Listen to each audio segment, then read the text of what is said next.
I always enjoy this weekend and preaching, as it is one of the particular weekends that Jesus actually has a fish story. And I wanted to start out a little bit today in my reflection with a little humor about a gentleman ice fishing in Wisconsin. You see, this gentleman was having a couple of beers with a buddy, and he encouraged him to go ice fishing. So he went out and he decided he was going to drill a hole in the ice. All of a sudden, a voice came from the sky that said, "There are no fish under the ice." So he paused for a moment and thought, well, maybe I got to go and drill a hole in a different part of the lake. So he goes over and he drills another hole through the ice. Same voice comes back, "There are no fish under the ice." So a little perplexed, he thought, well, maybe the third time is the charm, and he goes and he drills a third hole. And the same voice comes from the sky, "There are no fish under the ice." And a little bit disturbed about that, he thought for a moment and thought, well, maybe it's God speaking to him. So he looked up to the sky and he said, "God, is that you speaking to me?" And the voice came and says, "No, it is the manager of the ice rink." And so maybe he wasn't fishing in the right spot either, obviously. Same with St. Peter today, who, when we hear this story that Peter was not fishing in the right spot, or maybe not deep enough water.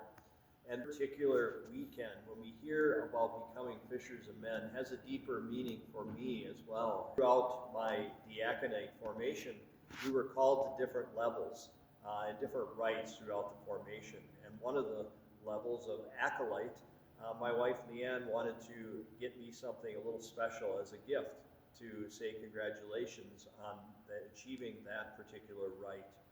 And what she did is she made me this plaque, and the plaque that you see is standing before me here, and it is a plaque of a lot of my grandfather's old lures. And I was privileged that when my grandfather passed away, that I was able to get some of the lures that he used to fish with on Lake Emily, and it was very special for me because a lot of the lures had bite marks on of the fish that he caught and things like that. And so what Leanne did is she put it on a plaque, and she had my dad clean up an old reel of my grandpa's, an old rod. And it's actually a steel octagon rod that they used to use back in the day. And she put it on this beautiful plaque, and on it she had an inscribed plaque put on the board. And it said, "Come follow me and I will make you fishers of men." And this particular plaque sits in my office, and it always brings a special meaning to me because of my calling as a deacon. But I think it should resonate with all of us, that we're all called to be fishers of men and women in our lives. And I know the Holy Spirit has a little sense of humor. A couple years ago, a gentleman from Kaukauna came into my office and said, "Deacon Jim, I need you to help me bring my son back to church, and do whatever you can to bring him back to church." And he said, he used these very words. He says, "I want you to get him hooked back on the faith."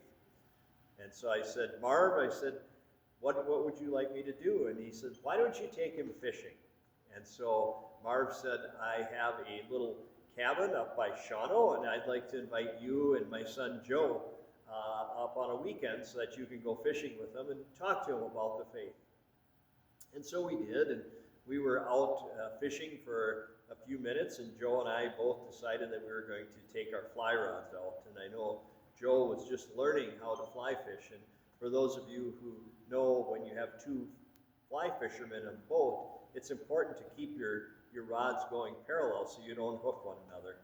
Well, it was a windy day, and one of the times that Joe casted back, he actually caught my back cast as well, and when he threw it forward, my fly ended up in the back of his arm, and it hooked underneath his arm. And I thought for a minute, okay, now how are we going to get this out? Because many of you know that hooks have barbs. And so it took just a little bit to get it out. And I laughingly said, I told Joe, I said, "You know, your dad told me to get you hooked back on the faith, but I don't know if he meant literally get you hooked back on the faith." So ever since then, we've always had a a good laugh about that. But, you know, it's interesting how God works, because during that particular time, about 20 minutes later, Joe landed the biggest bass that he ever caught on that particular lake. And so it was a beautiful time for us to share about the faith, and for me to experience Joe catching a wonderful fish. And, you know, that is a way that sometimes we think, how do we catch people? How do we use our faith, our journey in life, to catch people? And some of you may say, well, I'm not a fisherman. But I will share with you that maybe sometime in your life, even when you were young, you received a tackle box and a fishing pole. Maybe it was a Snoopy fishing pole or a Mickey Mouse pole or whatever it may be, with a little tackle box from someone. And even if you're not a fisherman now, maybe you can think back on that particular time when you received that fishing tackle box. Well, I share with you today that I think God gives us a tackle box of things to use in our life to catch men and women as well. And not necessarily lures and that, but things that we have that we can seek out men and women and use to build God's kingdom here on earth. And I put together a little tackle box to show you that some of the things that we have that I know pretty much everybody has in their tackle box. Everybody has a phone. And whether we use that phone to just communicate with people, or maybe we need to think about using our phone to text someone that we haven't heard from a long time and say, you know, I haven't heard from you for a long time, and I just wanted to say hi, or I just wanted to say I'm thinking about you and how you've been. You know, maybe some of us would actually pick up the phone and make an actual call to someone. This past week, I had called someone who had gone through surgery and just called to check up on them. And they were thankful that I called, and actually thankful that I remembered that they went through surgery, just to call and see how they were. And I'm sure the call meant a lot to them. There's other things in the box that many of us have as well. Keys to a vehicle. When is the last time you asked someone if they needed a ride somewhere, or maybe offered to go on a weekend drive with them, or maybe to pick them up and go treat them at a restaurant, and maybe talk about your faith, talk about your life a little bit. I know many of us have probably coffee cups around our home, in our tackle box, if you will. How many times have we asked people to go for a cup of coffee, or invited them over to the house for a cup of coffee, to ask them how things were going in life, and if they had any challenges, and maybe share our challenges with them as well. Maybe some of you have been gifted with the gift of like knitting needles or crocheting needles, that maybe you can think about looking at creating something, maybe a blanket or whatever it may be for someone in need. Maybe it is a spatula or some cooking that you can use your cooking expertise. When is the last time you made cookies for someone that might be in need? Maybe it's a hammer, not to hit someone over the head with, but maybe to build something.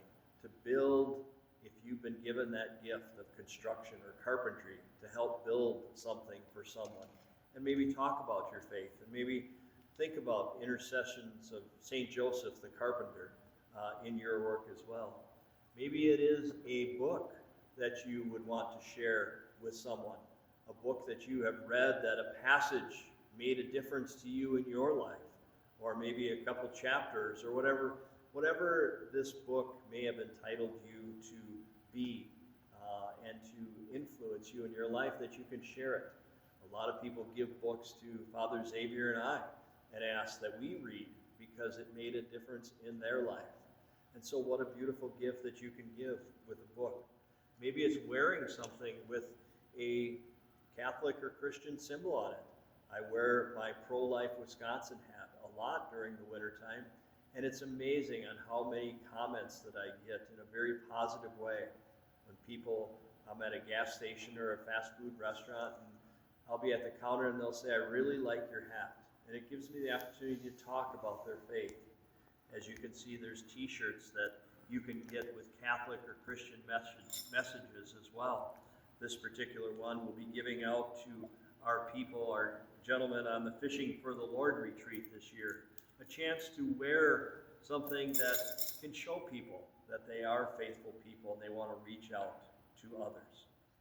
And sometimes we doubt that we don't have the tools, or maybe our tool, maybe it just won't work, we think.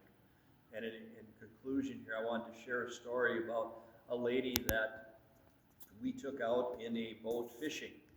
And her name was Becky, and she was I was with another gentleman named Larry, and she wanted to catch a big fish. And I told her, I said, well, why don't you try this particular lure, because I think this will work for you. And after about 10 minutes of casting, she gave up on that lure, and she's looking through her tackle box, and she pulled out this pink and purple mimic minnow with one hook in it. And she said to me, Deacon, do you think this will work to catch anything? And in my mind, I didn't tell her, but I thought to myself, no, that's not going to catch anything. And as we know, and I share with my wife, and we laugh about sometimes, that sometimes the women fishermen like to buy pretty lures. And by goodness, sometimes they work. Actually, a lot of times they work, and I'm the one asking them to borrow the lure. But the long story short, after about 10 minutes of throwing that, she thought she had hooked a stump. And all of a sudden, her pole began to bend almost in half. And after about 30 minutes, we landed in a bass net a 42-inch muskie that Becky caught. And it was on that one little mimic minnow with one hook in it. And she has treasured that moment, and we have all treasured that moment. It was the biggest fish ever caught on that little lake. And she has it in her office now to look and remember. So I was wrong when I told her that I didn't think what she picked out of her tackle box would work, but it did work. And I think that God gives us all these tools in our tackle box. So he invites us to dig a little deeper in that tackle box of the things that we have to go out and make fishers of men. This weekend at the Super Bowl, you might hear a commercial that says, "What's in your wallet?" But I challenge you this week to look a little deeper and say, what's in your tackle box? Good fishing, everyone.